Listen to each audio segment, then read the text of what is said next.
இனிய காலை வணக்கம். நான் 7ஆம் வகுப்பு மாணவி தே. கிருஷிகா தேவி. நூல் விமர்சனம். நூலின் பெயர் பேச்சு. நூலை எழுதியவர் ஏ. ஜோதி. நான் எடுத்துக்கொண்ட தலைப்பு அவதூறு பேசாதே. புலனூர் என்ற ஊரில் துறவி ஒருவர் தங்கியிருந்தார். அந்த ஊர் மக்கள் அனைவரும் அவரை மகிழ்ந்து வணங்கினார்கள்.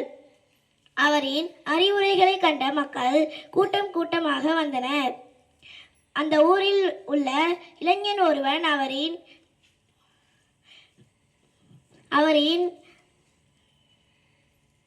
அவரை கண்ட அவன் பொறாமை கண்டான்.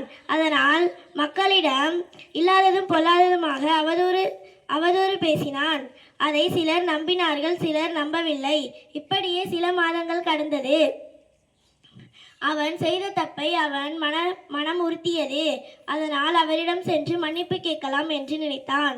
அவரிடம் சேர்ந்து, உங்களை பற்றி நான் தப்பாக பேசிவிட்டேன், என்னை மன்னித்து விடுங்கள், இதற்கு நீங்கள் என்ன தண்டனை கொடுத்தாலும் நான் ஏற்றுக்கொள்கிறேன் என்று சொன்னான்.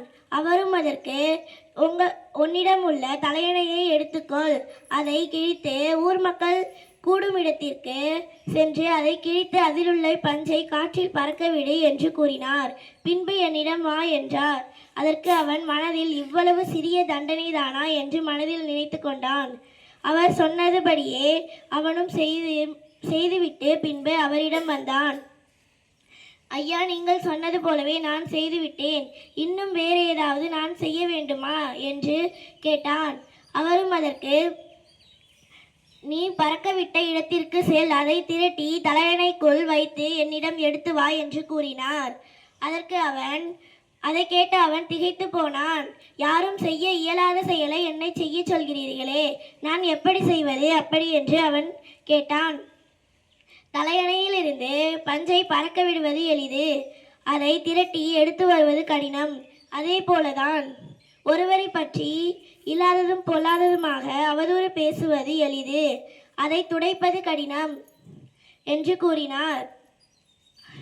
இப்போ நான் சொன்னதை புரிஞ்சிருப்ப என்று நினைக்கிறேன். யாரை பற்றியும் அவதூறு பேசக்கூடாது, நல்லவனா நடந்துக்கோ, நீ போ அப்படி என்று அவனை அனுப்பி வைத்தார். இதுலேருந்து நீங்கள் என்ன தெரிஞ்சுக்கிறீங்க?